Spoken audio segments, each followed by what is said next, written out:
2016 সালে রাজ্য সরকারের অধীনস্থ সংস্থা ডিপিএল বা দুর্গাপুর প্রজেক্ট লিমিটেডের কোকোভেন ইউনিট বন্ধ হয়ে যায়।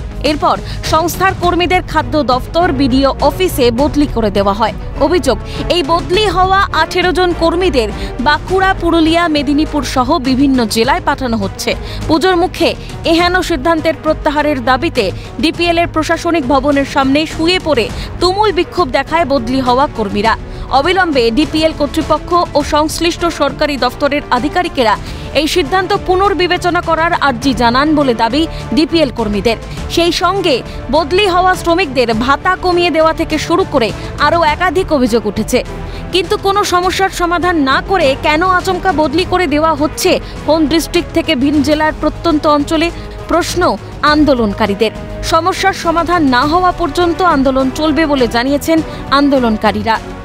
এখন অবস্থান বিক্ষোভ চলবেন, ম্যানেজমেন্ট আসুক, ম্যানেজমেন্ট এসে পরে আমাদের আশ্বস্ত করুক যে আমাদের ব্যাপারগুলো নিয়ে পরে সুচারুরূপে উনি প্রবলেমগুলো সলভ করবেন, তাহলে আমরা উঠে যাব।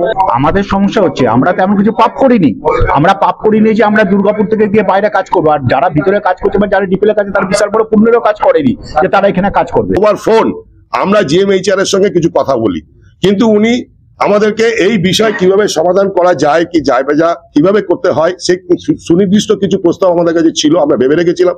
সেই বিষয় নিয়ে ওনার সঙ্গে আলোচনা চেয়েছিলাম, কিন্তু উনি আমাদের সঙ্গে কোনো মতেই, আজ 15 দিন হয়ে গেল আমাদের সঙ্গে উনি বসলেন না বা আলোচনা করলেন না। কোনো অ্যাকোমোডেশন নেই, কোনো মেডিক্লেমের অ্যানাউন্স তো মেডিকেল নেই, কোনো ফেসিলিটিস নেই। এবার আপনি বলুন যে আজকে যদি আমি ওখানে জঙ্গিপুরে গিয়ে ডিউটিটা করি, আমার জঙ্গিপুর থেকে দুর্গাপুরে পৌঁছাতে 8 ঘন্টা, যেতে 8 ঘন্টা, আমি ডিউটিটা করব কখন? আমি গভর্নমেন্টকে পরিষেবাটা দেবো কখন? আলোচনার মাধ্যমে সমাধান সূত্র বের করার আশ্বাস ডিপিএল জনসংযোগ আধিকারিকের। এরকম একটা অসন্তোষ চলছে, ওনাদের বাইরে ট্রান্সফার করা হয়েছে, এরকম একটা ঘটনা ঘটেছে, তো ওনারা এখনো অফিসিয়ালি অভিযোগপত্র দেননি। আমরা ব্যাপারগুলো খতিয়ে দেখছি, আলাপ আলোচনা চলছে। এদিকে এই ইস্যুতে রাজনৈতিক তরজা শুরু হয়েছে শাসক বিরোধীর। মমতাজি বলবো, খালি কেন্দ্রের দোষ না দিয়ে, খালি মোদির ঘাড়ে না চাপিয়ে দিয়ে, আপনার যে সরকার বাংলা যে কারখানা আছে আপনি কি করেছেন? একটা কারখানা করেননি, একটা খালি শিলান্যাস করে গেছেন, একটা কারখানা হয়নি।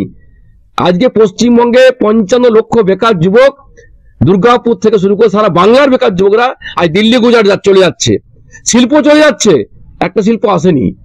তার ডিপে যারা কর্মচারীরা আন্দোলন করছেন, আন্দোলন করে বলছেন সঠিক কাজ করছেন। আপনাকে আমি বলবো এসব না করে যারা লোকাল ছেলে এখানে রাখুন, তাকে উন্নয়ন করুন, ডেভেলপমেন্ট করুন, কিছুই করছেন না, খালি কেন দোষ দিচ্ছেন। এসব লক্ষণগুলোই জানে না, ওকে এসব নিয়ে মাথা ব্যথা করতে হবে না। ও যদি ক্ষমতা থাকতো, তাহলে যখন নরেন্দ্র মোদী এসেছিল তখনই দুর্গাপুরের শিল্প কারখানা সম্পর্কে কিছু বলতে পারতেন।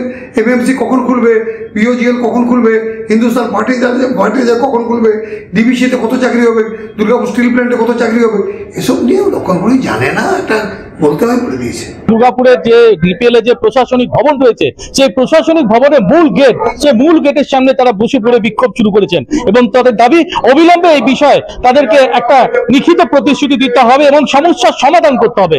নচেত এই যে ধারাবাহিক আন্দোলন, সেই ধারাবাহিক আন্দোলন দিনভর চলবে এবং প্রয়োজনে পরিবারের যারা রয়েছেন তাদেরকে নিয়ে এসেও বসাতে হবে, বসবেন তারা, কারণ হচ্ছে তারাও কিন্তু এই ঘটনায় সাফার হয়েছে। দুর্গাপুর থেকে রাজেশ সেনগুপ্ত, ক্যালকাটা নিউজ।